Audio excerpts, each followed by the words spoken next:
Hello, everyone. Welcome. Thank you so much for joining us today for this session, exploring ways to help your students make creative interventions and take action on issues they care about. My name is Tess Porter, and I'm an educator at the Smithsonian Office of Educational Technology. Today, I'm joined by my education colleagues from 5 Smithsonian museums. They've pulled together a set of objects to explore how artists have creatively reckoned with one topic, our nation's racial conflicts, past and present. While focused on this topic, these objects and the techniques that accompany them are transferable to any issue students care deeply about. My colleagues joining me today are Allie Burns, Distance Learning Coordinator at the Smithsonian American Art Museum, Jocelyn Kho, Student Programs Coordinator at the National Portrait Gallery, Nadya Kim, Teen Programs Coordinator at the Cooper Hewitt Smithsonian Design Museum, Phoebe Sherman, Manager of Student and Teacher Programs at the National Postal Museum, and Orlando R. Serrano Jr., Manager of Youth and Teacher Programs at the National Museum of American History. In this session, we'll explore the following together. We'll discover ways artists have creatively reckoned with our nation's racial conflicts, past and present. We'll explore a transferable framework for analyzing creative interventions. We'll learn techniques for object-based learning and taking action. And you'll leave with a ready-to-use mini lesson and professional development to extend your students and your learning. So how are we going to get there? We're going to start with an object exploration, including these transferable techniques to take back to your classroom. We'll take some time to reflect on the experience, and then we'll share those 2 resources to bring to your students and extend your own learning, the mini lesson and the professional development courses. So let's dive in. I've been using 2 terms so far to talk about what we're diving into today. And I'd like to ask you to take a moment to think about both. If we can move to the next slide with the questions, I want to ask you, what comes to mind when you think of creative change makers? How about creative interventions? And once you've taken a moment to think, let us know in the chat. It's something you might also reflect on personally and write down. Feel free to write it down on a piece of paper, in a Word document. We're going to return to this at the end of today's session. So again, those questions, what come to mind when you think of creative change makers and creative interventions? I'll wait a moment while you reflect on this, share your definitions in the chat, and then we'll move forward.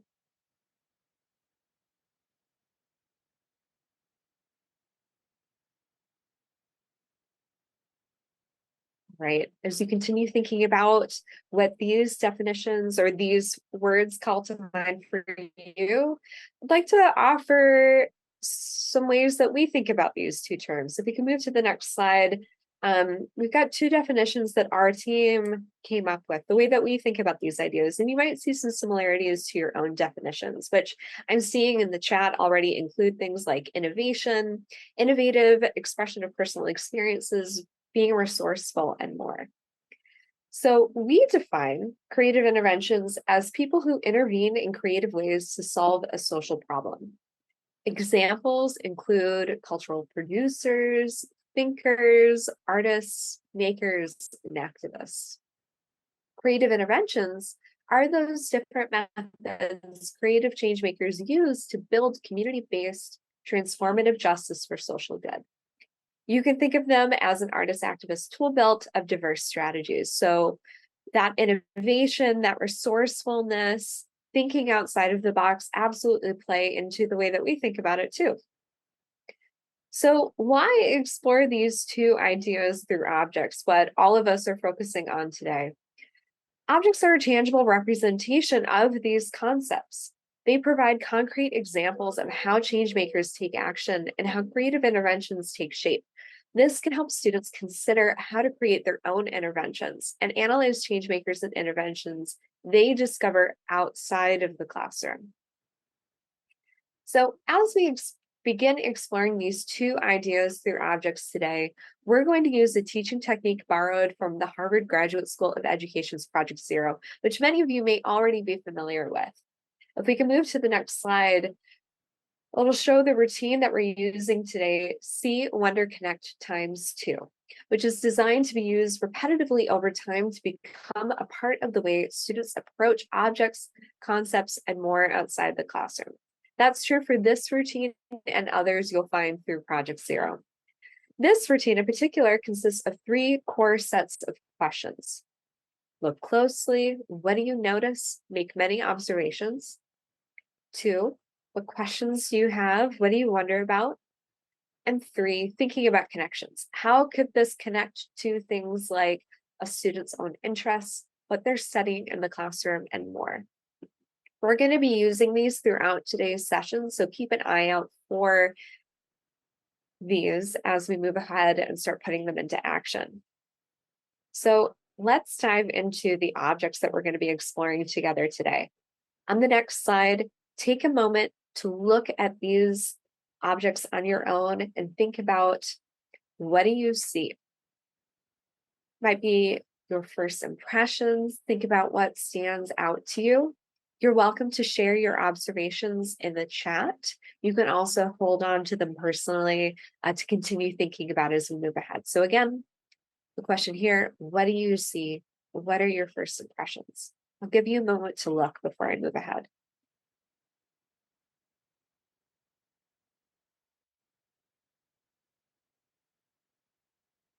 Next, I'd like to ask you to think about, what does this make you wonder? What questions do you have? What does this raise for you? What do you want to know? Again, take a moment to consider this question. You're welcome to share your questions, your wonderings in the chat. You can also hold on to them for yourself.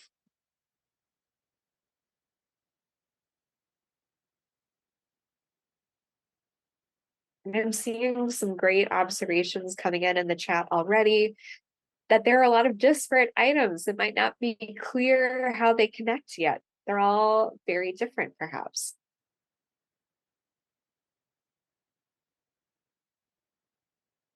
Perhaps they are things that bring people together. Seeing men kneeling, etc. Some good questions too. Finally, I'd like to ask you, what connections do you see? Perhaps it's between objects, but it might also be to subjects that you teach or topics that you're interested in. Take a moment to think about what connections you see. Feel free to share those observations in the chat or hold on to them for yourself.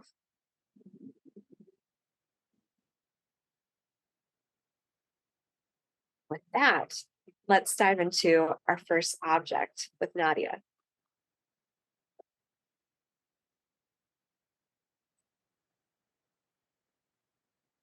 All right, thank you so much, Tess, for that amazing introduction. So hello, everyone. My name is Nadya, and I coordinate team programs at Cooper Hewitt's Smithsonian Design Museum, which is located in New York City. I'm excited to talk about Paper Monuments, which was a part of Cooper Hewitt's Designing Peace, an exhibition that explored the unique role design can play in pursuing peace and addressing the world's most critical issues.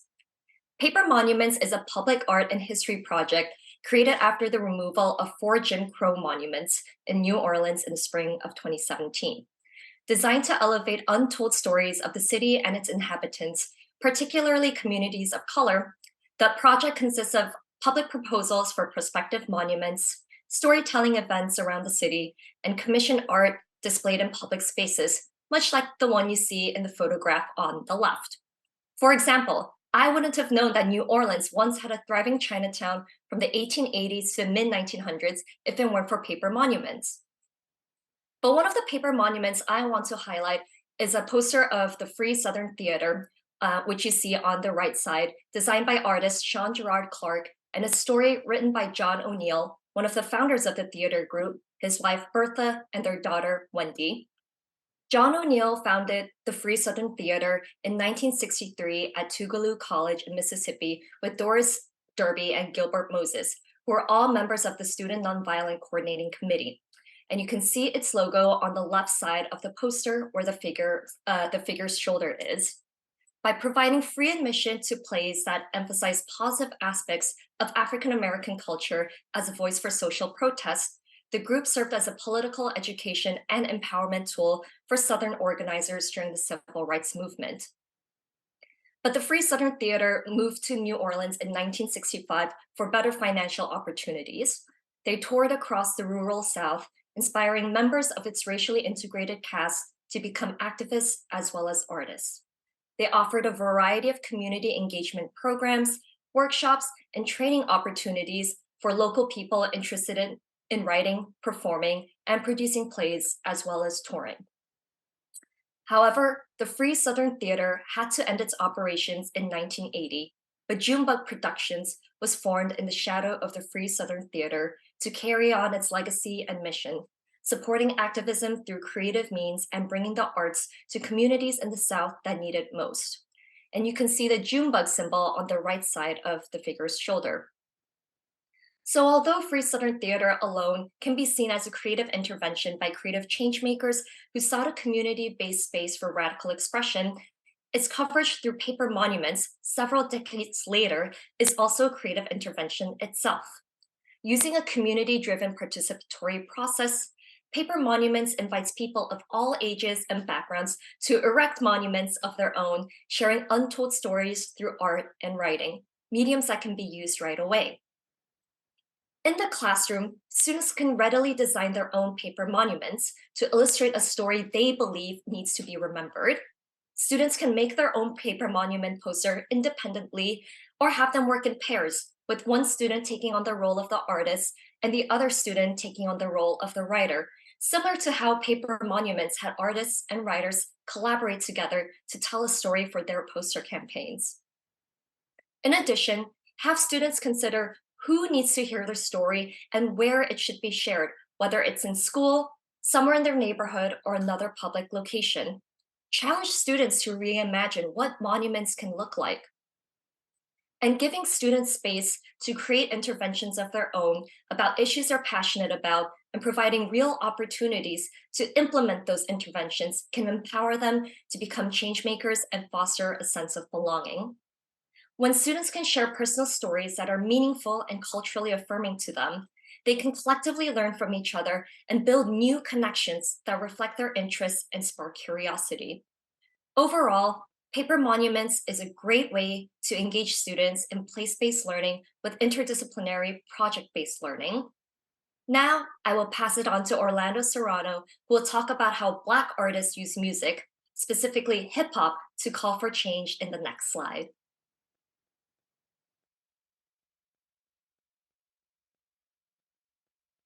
All right, everyone. Well, thank you, Nadya. And hello, folks. Thank you for sharing some of your time with us today, wherever you may be. My name is Orlando Serrano, and I'm the manager for Youth and Teacher Programs, formerly now the manager of PK-12 Learning at the National Museum of American History. And I'm a former classroom teacher here in Washington, D.C. So the artifacts that I bring with me today, as well as the people and the stories behind them, add to the importance of public space for building community and social movements. Nadya shared the story of the Free Southern Theater. I'm going to share a story about the importance of block parties. Right. So, music has the ability to actually get people to move through a range of the affective capacities that it can marshal. It can make you jump. It can make you smile. It can make you sway. It can make you cry, and it can make you yell. Block parties can get large groups of people to do all of this at once and together. So imagine what we could do with all of that energy. The late great Clyde Woods, an important figure in Black studies who learned with and worked with Black communities up and down the Mississippi Delta and in Los Angeles, said, "The blues are the cry of a new society being born." Coming on the heels of the Black Power movement, rap and hip hop brought in a new society in the 1970s and into the early 1980s that drew on the blues, R&B, soul, and disco. Joseph Sadler was born in Barbados, but he became Grandmaster Flash in the Bronx. He grew up attending block parties that transplanted sound system and dance hall cultures of the Caribbean to New York. He was heavily influenced by and looked up to Clive Campbell, aka DJ Kool Herc. In 1973, Herc introduced using musical breaks, the percussion tracks on records, to transition from one song to another. or to create instrumental sections that allowed for improvisational dancing or toasting, what we now call MCing. And with this, B-boys and B-girls were born. Grandmaster Flash built on Herc's work and created what we call quick mix theory. That is, elongating those breaks and beats and layering in cutting and scratching. So, rap and hip hop introduced a revised grammar for Black communities experiencing organized abandonment in the late 1970s and into the early 1980s to express outrage, joy, pain, and call for change. In 1982, Grandmaster Flash and the Furious Five, who are pictured there to the right, released The Message, and the lyrics include, among others, "My brother's doing bad, stole my mother's TV, says she watches too much, it's just not healthy. All my children in the daytime, Dallas at night, can't even see the game or the Sugar Ray fight. The bill collectors, they ring my phone and scare my wife when I'm not home. Got a bum education, double-digit inflation, can't take the train to the job, there's a strike at the station. Neon King Kong standing on my back, can't stop to turn around, broke my sacroiliac. A mid-range migraine, cancered membrane. Sometimes I think I'm going insane. I swear I might hijack a plane. It's like a jungle sometimes. It makes me wonder how I keep from going under." The Message is right there with Billie Holiday's Strange Fruit, Sam Cooke's The Change Don't Come, and Nina Simone's Mississippi Goddamn. We do not get Kendrick Lamar's All Right without Grandmaster Flash. So, if you are interested in using music to inspire creativity or change with your students, you can start by asking them to first think about music. For example, you could ask, think of a time you heard a song that impacted you emotionally. What song was it? When did you hear it? Which emotions did it make you feel? How did it impact you? You could also ask, think of a time you heard a song that spoke to an experience you wish you could change. What song was it? When did you hear it? To which experience in your life did it speak? What did you feel hearing someone make music about a similar experience to yours? And then once you've got folks thinking about music generally, you can ask them to generate and think about playlists, right? We all turn to playlists and we rotate through them depending on our mood or our need. So you get asked, which songs would you put on a playlist to inspire equity and inclusivity in your community? Create a playlist of your own. Mine would include How I Got Over by The Roots, Cuanto Canto by Osomatli, Fight for You by Her, Hold On by Alabama Shakes, Renegades of Funk by Rage Against the Machine, Where I'm From by Diggable Planets, and Soy Yo by Bomba Stereo, among others. I hope that this is helpful and useful to thinking about how we can think about the emancipatory capacity of music with our students, to bring people together, to make change, to get free. Thank you for your time, and now I turn it over to Phoebe.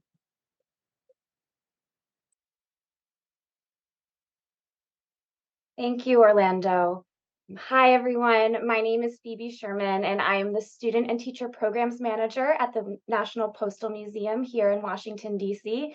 And I am also a former high school classroom teacher in Washington, D.C. I'm really excited to share next because I think that this object connects really well to what my colleagues Nadya and Orlando have already shared. So the name of this object is the Chicago NAACP Race Restrictive Covenants cover. And a cover, if you're not familiar with that word as it connects to the mail, is an envelope that has been sent through the mail. So it would include postage and also received a cancellation stamp. So this cover dates from June 1945. And so for historical context, that's just towards the end of World War II. It is from the Chicago branch of the National Association for the Advancement of Colored People, commonly referred to as the NAACP. If you look at it, you can see that its bold red text enclosed in a box at the top encourages the recipient and by proxy, anybody who sees this cover to act and donate to a campaign raising money to fight the injustice of restrictive covenants. At the bottom of the cover, the NAACP makes a plea to the viewer, capitalizing on the emotions of patriotism from the war and making connections between the injustice of race-restrictive covenants in the United States and the fight for freedom and democracy abroad. A restrictive covenant is a provision or a condition outlined in a purchase agreement, often home ownership, that is specifically designed to exclude and prevent the grantee's use of the property. As the United States suburbanized beginning in the 1920s, Black Americans were subjects to race restrictive covenants, preventing property owners to sell to them and therefore excluding Black Americans from buying homes in many communities. At the same time, banks were engaging in a discriminatory practice called redlining. And redlining is when a loan is denied to someone because they live in an area that is deemed to be a poor financial risk. And the process of redlining was explicit in its targeting of Black Americans. The NAACP addressed this injustice at the end of World War II when returning Black veterans were entitled to low-cost GI Bill mortgages, but found it difficult to buy property because of restrictive covenants and challenges in securing a loan due to these racist practices. So one of the many ways the NAACP engaged in change making is through direct action via the mail. Using covers as creative interventions was not new in the 1940s. New postal regulations in the mid-19th century changed the cost of how to send mail was determined. Initially, people were charged based on how many sheets of paper they used, but the regulations changed this so that the cost to send was determined based on the weight. And this increased the number of people who chose to enclose their mail in envelopes, making the envelope itself an opportunity for intervention. Particularly during the Civil War, patriotic covers were very popular, as well as those advocating for social justice causes such as abolition. Letter writing campaigns are often a popular strategy in the fight for social justice, but when we only consider the contents of the mail, we are overlooking the power of envelopes and how they have been used in historical and contemporary settings as a creative intervention. The mail's exterior can be used to convey a message that is just as powerful as the interior and might in fact be seen by more people. In fact, any information on an envelope has the potential to be seen by any person that processes the mail, as well as anyone else who encounters it without violating the privacy of its contents. In a classroom setting, I think this object could be used to discuss the history it holds, but also as a catalyst for a discussion of 21st century policies that may continue the legacy of discrimination and exclusion amongst groups in the United States. In the mini lesson that we've designed that pairs with this session, there is a series of guided close looking questions, as well as discussion questions that are aimed at starting these conversations in your classroom. And if you're looking to go even further with your students, there is also an activity that guides students to research an issue that they care about and then design their own envelope and to decorate it, advocating for that social issue, allowing them an opportunity to engage in a creative intervention and change making themselves through the mail. So thank you. And I think my colleague Jocelyn is going to share next. Thanks, Phoebe. Well, my name is Jocelyn, and I coordinate student programs at the National Portrait Gallery. And at the Portrait Gallery, we like to say that a portrait can tell a story. Without peeking at any labels, there are clues or elements to look for within the image to reveal what's going on. Now, when we were asked to choose an object to share during this session, I wanted to tie the past to current times, which explains why you see two portraits displayed. But for now, I want us to focus on the portrait to our left and ask you to take a close look at the sitters or the figures in the portrait, and particularly look at their posture.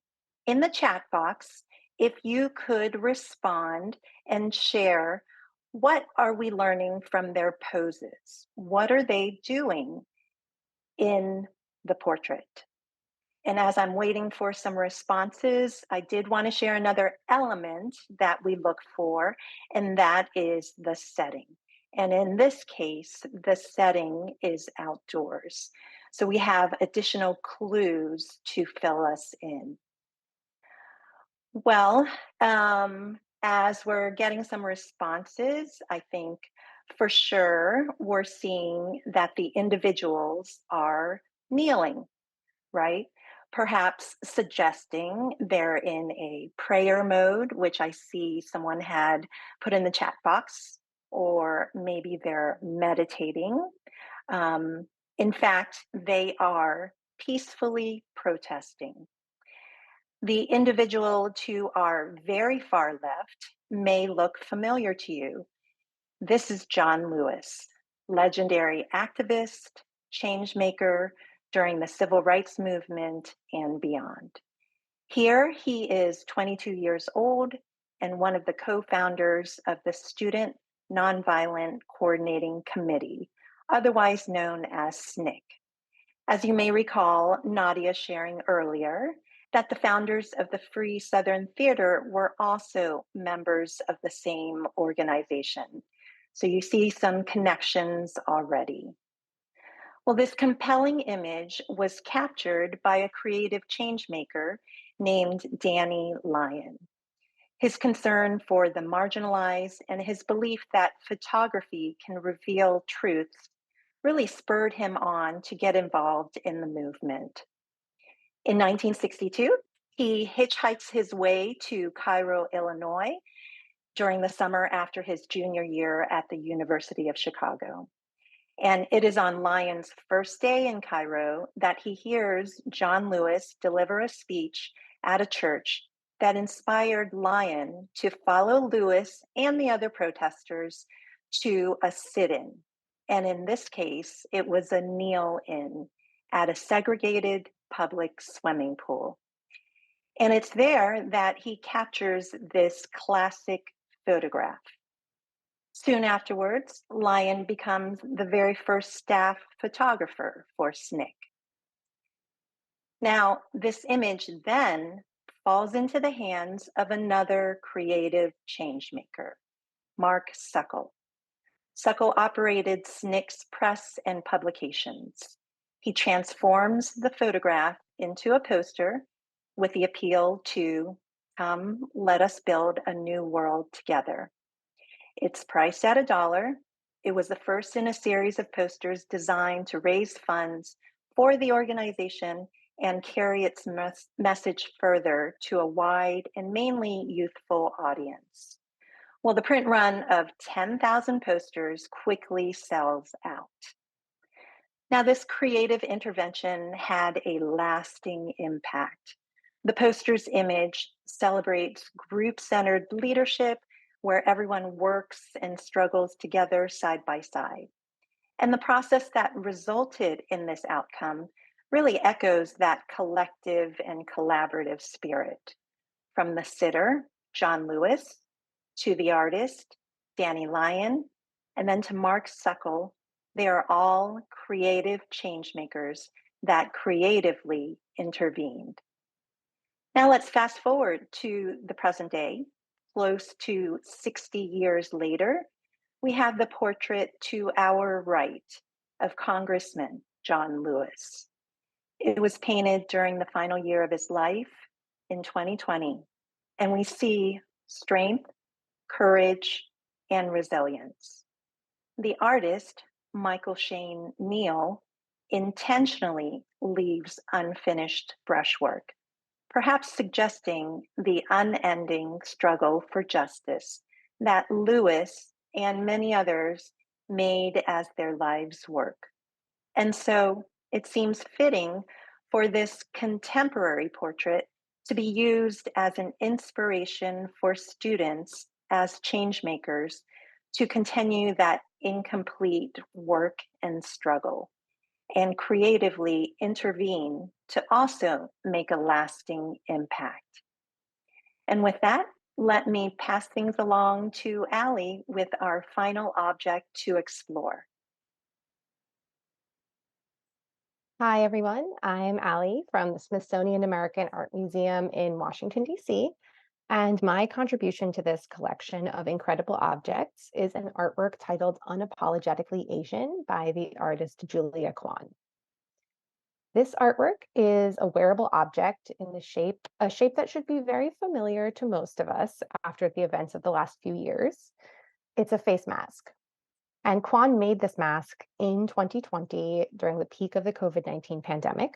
So it's the most contemporary object in our discussion today.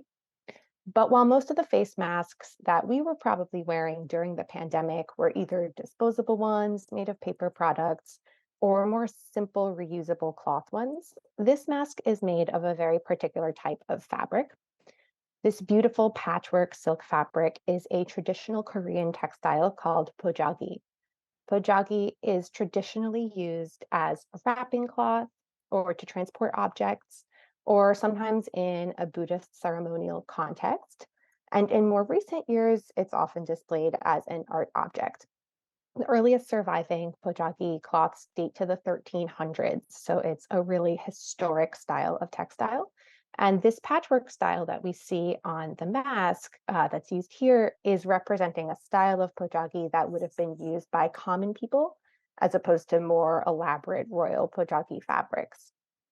So this particular mask that we have at SAM is part of a larger series of face masks that Kwan produced that are all made from this pojagi fabric in different colors, responding to the surge in anti-Asian hate that occurred during the COVID-19 pandemic.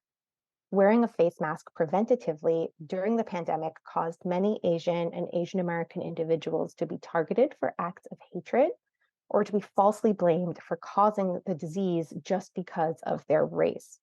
And as a Korean American, Kwan's response to this terrible trend was to stand her ground and use her art to emphasize her pride in her identity. She embraces her Korean culture through this mask, wearing it boldly on her face, and standing against discrimination in her community. While face masks could be used as a way to hide your identity, to hide yourself, here Kwan is using it to do the opposite. She's broadcasting who she is through this mask. She turns the face mask into a celebration of her culture. Although it's a protective object against disease, the unapologetically Asian face mask also feels like armor against hatred. And I want to share a quote from Kwan that I think highlights why I consider her to be a change maker.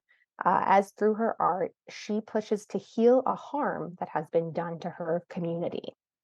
She says, I became deeply aware of how I may be misperceived, not only as a perpetual foreigner, but now during this pandemic, as a carrier or cause of the COVID-19 virus. I felt tired and frustrated by the pressures to exist quietly and invisibly.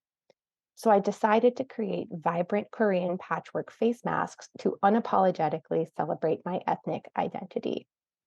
And another thing that I love about the unapologetically Asian face masks is that these masks can be worn by anyone who supports Kwan's message. And Kwan has taken photographs of her friends who belong to a wide variety of cultural backgrounds and racial identities wearing these masks as a sign of their celebration of Asian culture and allyship in the fight against anti-Asian hate. So these masks call us all in and ask us all to be loud and visible in our support of Asian and Asian American communities. They ask us all to be change makers along with Kwan. Examining this artwork with your students has the potential to lead to so many meaningful conversations in your classrooms. Conversations about how embracing your cultural heritage can create a more inclusive society for all of us, about what actions we as individuals can take when we see discrimination occurring in our communities and how we can stand up to it and fight back, about how clothing and other wearable objects can be used as a powerful art-making tool for change, as one of those creative interventions in your tool belt that we started out our session talking about. We represent so much about ourselves through our clothing, and even choosing not to wear or to wear a particular object, such as wearing a face mask during the pandemic, can say so much about who we are and what we value. And Kwan uses this to her advantage when she merges her cultural heritage with a symbolic wearable object in this artwork. So we as educators can ask students to similarly think of how their own clothing might represent their history and values. And in the mini lesson, I share the project idea of asking students to design their own wearable objects, such as face masks, that might represent their identity or advance their own causes. So how might they use the messaging on their clothing to push for change, just like Kwan does? So I'm going to hand the mic back over to Tess to bring all of our objects together. Thank you so much, Allie, and thank you everyone for sharing these objects. I'd like to invite us to come back together to think about everything that Allie, Jocelyn, Nadya, Orlando, and Phoebe shared. Think about new connections that we might see between them. So we're going to take another look at this constellation of objects that we've built. And I want to ask you all a question. What connections can we make among these objects? These might be, again, to and between objects, to your interests, to subjects you teach in school, perhaps subjects that you know are really important and interesting to your students. Please share those in the chat. We would love to hear the connections that you see. They might be old connections, new connections.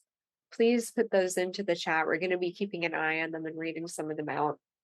While you think about this question, connections that you see, Phoebe, I would love to ask you your response to this question. What Yeah. connections do come to the front for you? Yeah, thanks, Tess. And thank you to all my colleagues for sharing all of these incredible objects as well. And, I keep kind of going back to how we initially defined creative interventions at the start. And we define that as different methods that creative change makers use to build community-based transformative justice for social good.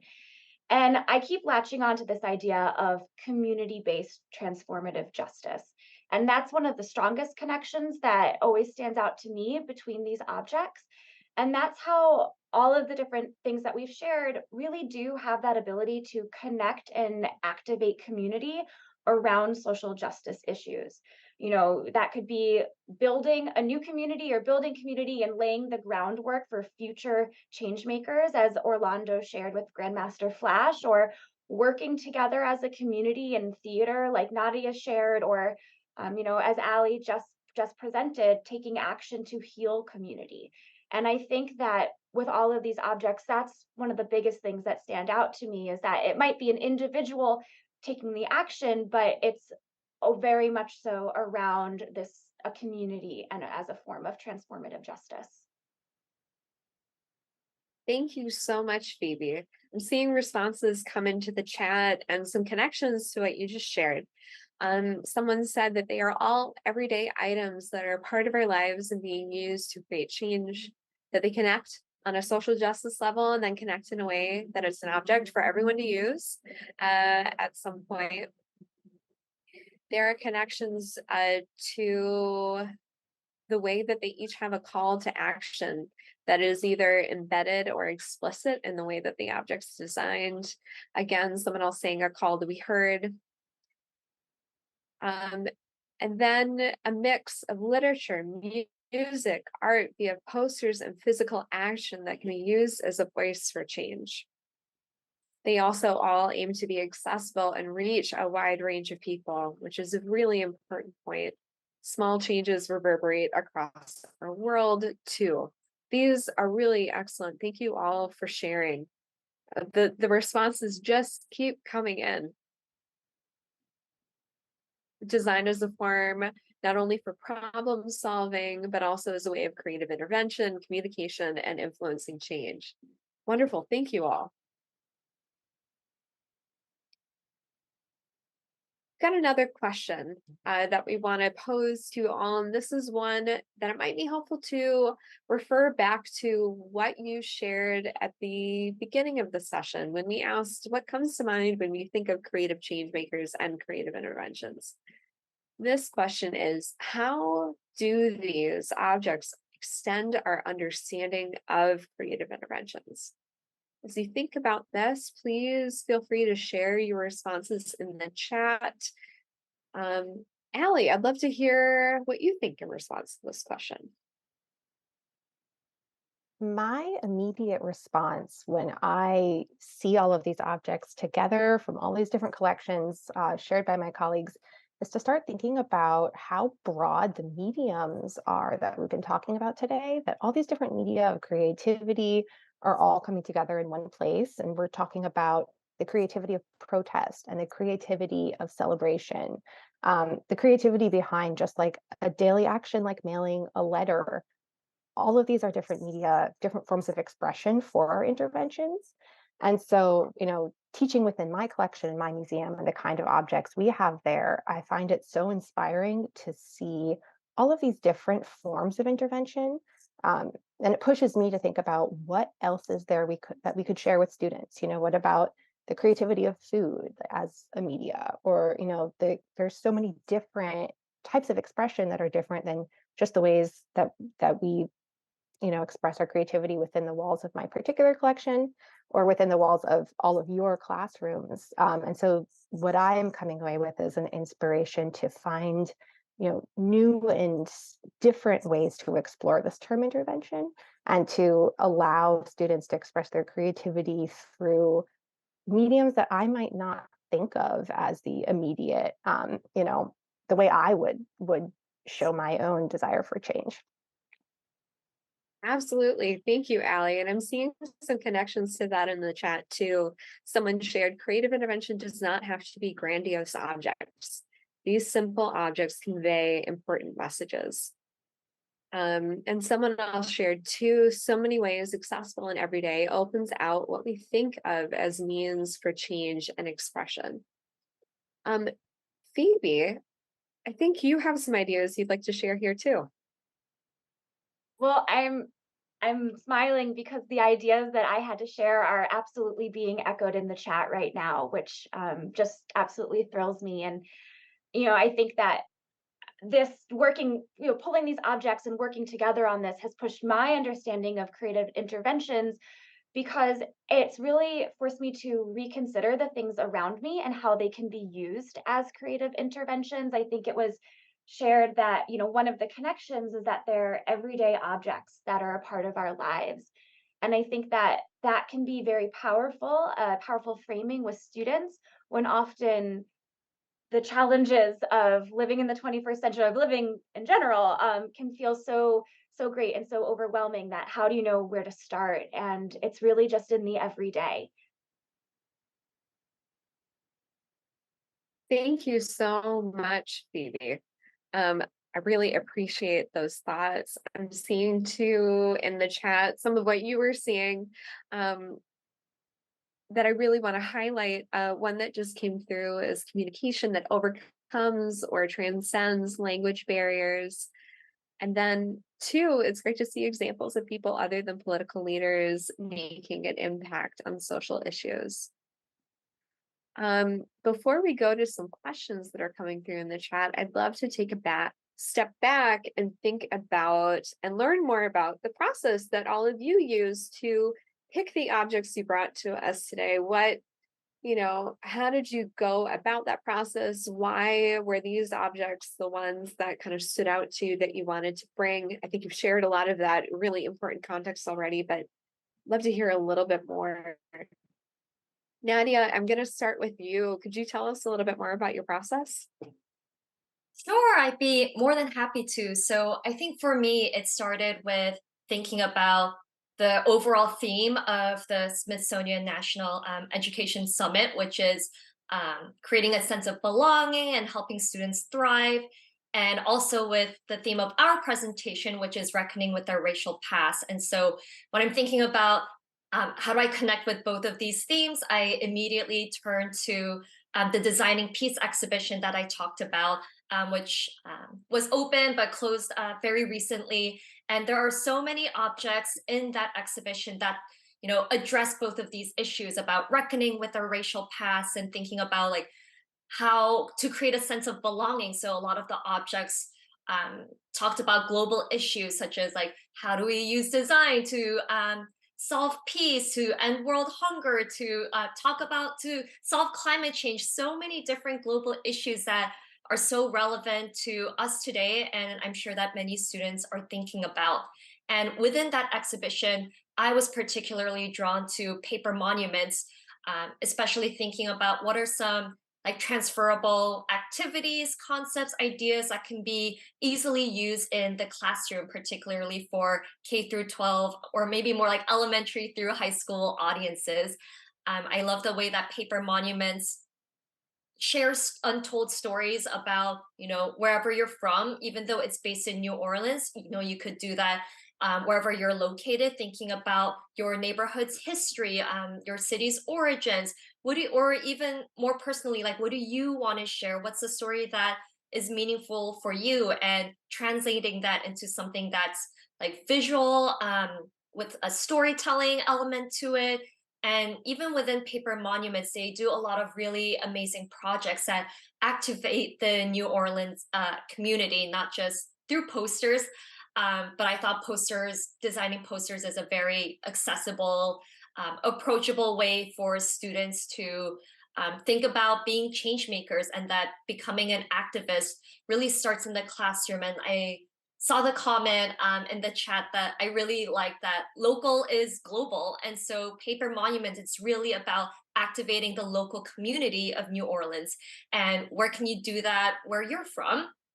So a lot of like different ideas, and I'm sure many of my colleagues have like similar but also different processes for choosing their incredible objects. And honestly, for me, it was so difficult to decide just one, but I really thought Paper Monuments touched on the themes and ideas of this conference really well. Thanks, Nadia. And Orlando, we'd love to hear from you too. Also in response to one of the questions that came through in the chat, which was, I love the stories behind the objects, which is so moving, but how do you recommend classroom educators learn about or discover these kinds of stories around objects? Thank you, Tess, for the question from the audience. Thank you to the audience member who brought that question forward. So I'm going to try and answer both questions at the same time. A, how did you choose? And B, how do you get some of these stories, right? By answering or sharing the object I wanted to bring, but wasn't able to. And so the object I was gonna bring or wanted to bring was a picture of Maya Angelou's typewriter. For many reasons. One, it's another everyday object that lots of us may have seen around. Some of our elders may have had them in their homes, used them. Maya Angelou is important to me in my life. Our youngest daughter is named Maya, in large part because of her.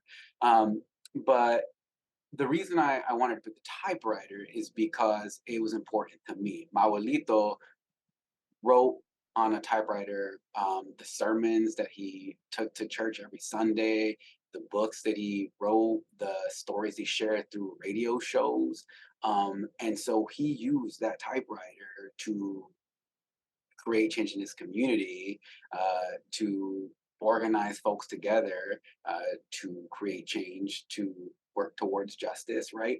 And so I bring that up to say, a way to think about how to get at these stories is to think about the objects in your own life first, right? Like, we all have things that we carry with us all the time that are full of meaning for various reasons. So we could think about the objects in our own lives. We could ask students to think about the objects in their own lives and what they represent. Like, why that necklace? Why those shoes, right? Why that wallet? Why that pin?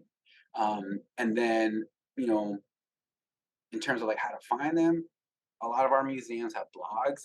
We all have learning labs that we share some of these stories with, and we'll circulate those afterwards.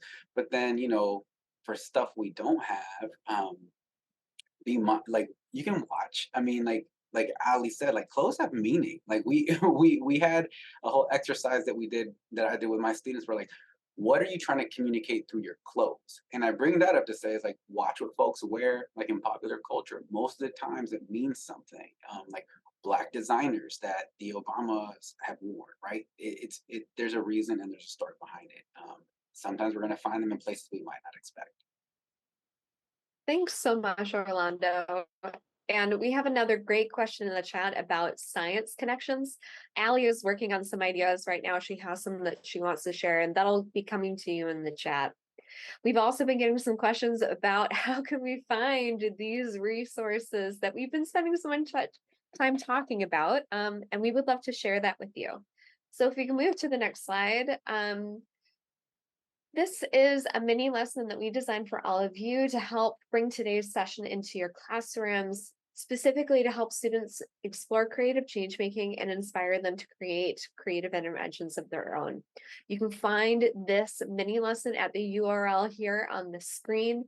You'll find high-res images of objects that we shared, the thinking routine, alongside a wealth of additional discussion questions and activity ideas for each object. And then on the next slide, we also have professional development to share with you. On edX, which is a platform full of free and certificate-based professional development, you'll find a set of 3 courses developed by our museums. The link here will lead you to a professional certificate, including all 3 courses. But if you want to participate in a free version of the courses, then you can click on the individual courses you're interested in here and audit them for free. With that, I'd like to thank you all for joining us today. We know you are busy and have long days, and we really appreciate you taking your hour with us to learn more about using museum objects in the classroom. We hope to see you again soon. Thank you.